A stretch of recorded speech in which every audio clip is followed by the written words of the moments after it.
I want to talk about N.O.R.E. on Pusha getting mad at Pharrell for Drake comments on Drink Champs. I didn't ask you this when you was on Breakfast Club. We didn't talk about this. This is from Bootleg Kev, Food Talk Guy. Shout out Bootleg Kev, man. Pusha T, this is the headline on X. Pusha T checked N.O.R.E. after Pharrell showed love to Drake. Let's listen. We had Pharrell on the show. It's the first time I ever heard Pusha T raise his voice. And I said to Pharrell, Pusha T or Drake? And he said, both.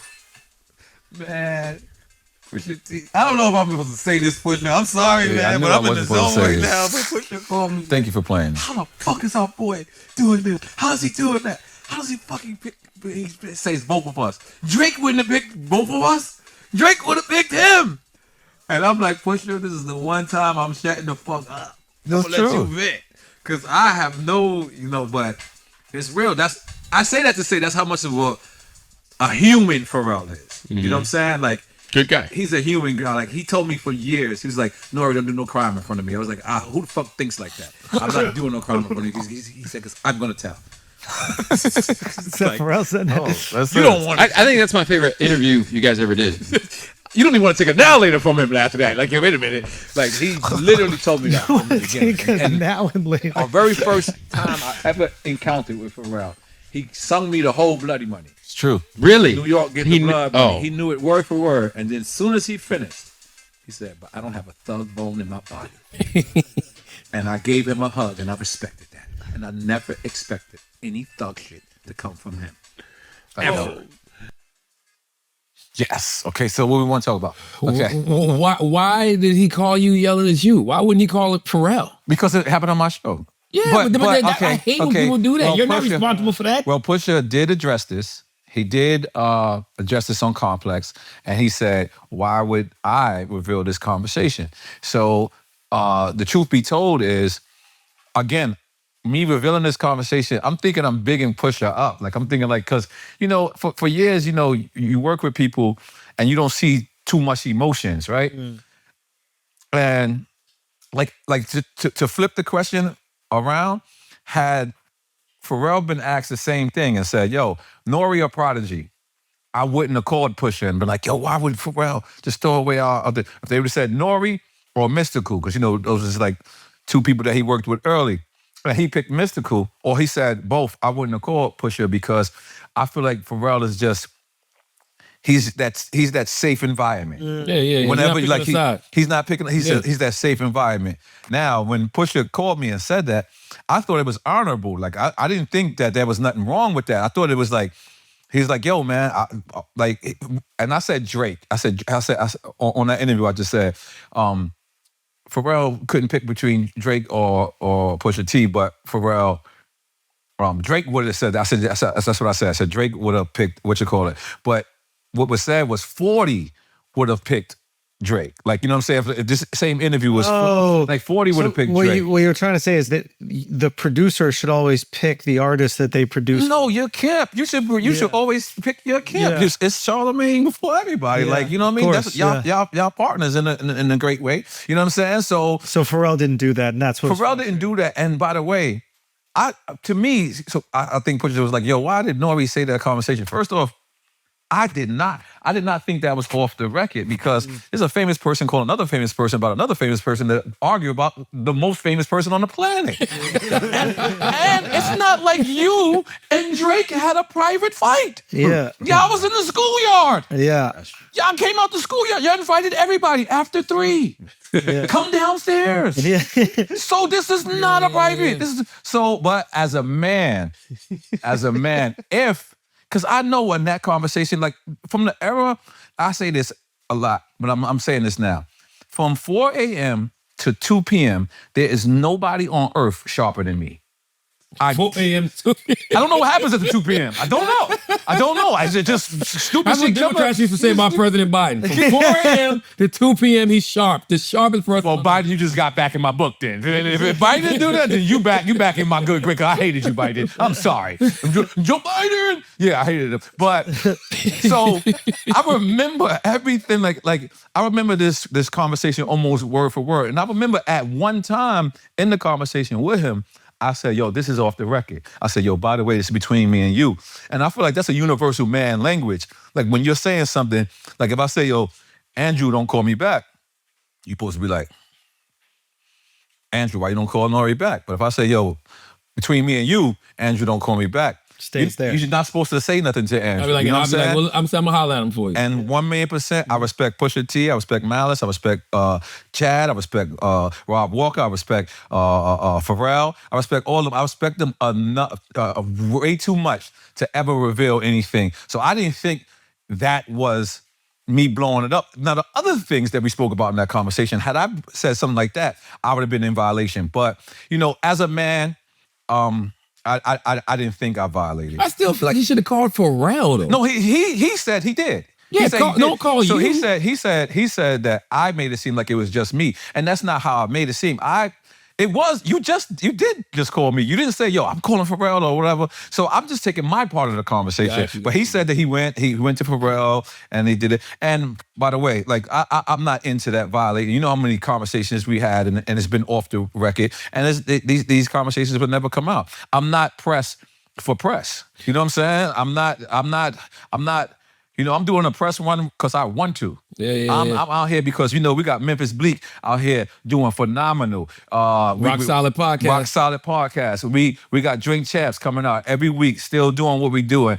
We got the running thing that I'm doing. We got the Healthy High. We got the Watch Stalkers, you know, that I'm throwing out on the Drink Champs network. So I have so much things to talk about other than anybody else. I just find it interesting, and this is a pet peeve of mine, you know, being a media personality all these years. Don't blame me for what somebody else says. I don't like that. Show. I don't like that. Don't come in like that. Don't got nothing. If I ask a question and they give an answer about you, take it to them. Right. Don't come to me and say, why'd you ask that question? Because that's my job. Right? See, and I'm gonna tell you something. It's like I learned that if I have somebody diss, like if I have you diss Andrew on my record, you know why that's co-signing? I'm gonna tell you why that's co-signing. Oh, bring that up, because I asked to push him about that the other day. I'm gonna tell you why that's co-signing. Because on an interview, you do the interview, you pretty much can erase it, or you can pretty much just leave it in there.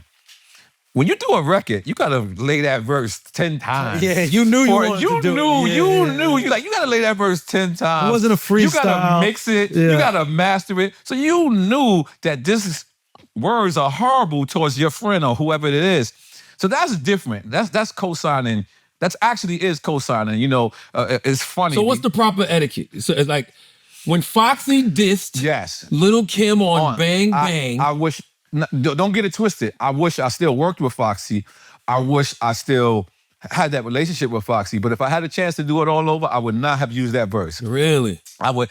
And I felt like, again, this was a learning process. I felt like at the time, she was asking us, and now I could be wrong. I said I felt like that she was like, yo, you know, Lil Kim just dissed me on Mobb Deep record. Why wouldn't I come back on you know, because we were known to like have like little problems with Mobb Deep at that time, and I guess she put her ear to the street.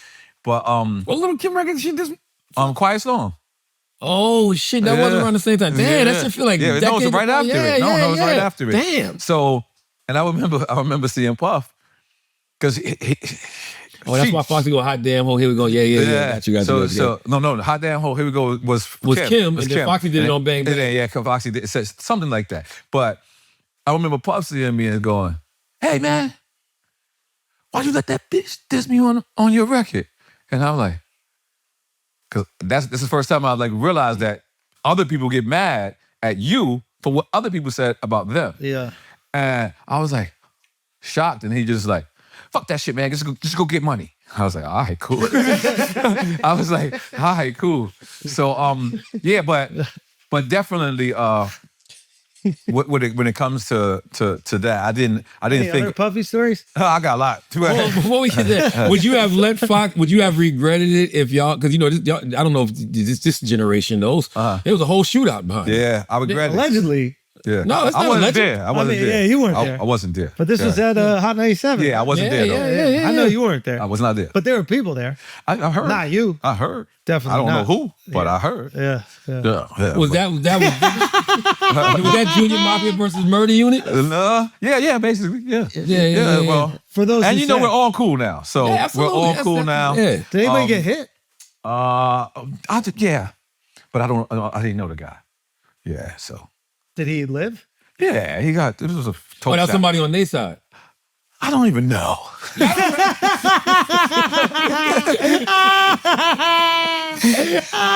We're here on positive energy right now. But but we've all grown and learned from shit like that. Yeah. I just find it interesting. If only he was in a running club. Yeah. You should have zigzagged. But I just find it interesting when people try to put the blame on the interviewer or even the person on the record. To me, if somebody disses somebody on somebody's record, that shouldn't even hold you accountable. But you know what? I get that. But logic, it does, though. It I does. wouldn't let somebody talk crazy about Now- you on my pod. And if they Right. did, I would check them. Right. Or You know what I mean? Or you got to understand, maybe if you call this person to say, yo, this guy won't change his verse. It depends on your relationship. Like with Little Kim, I didn't know I met her, but I didn't know her. But I knew C's. And you know, I don't know, a lot of people don't know this, but Biggie wanted to sign Capone. What?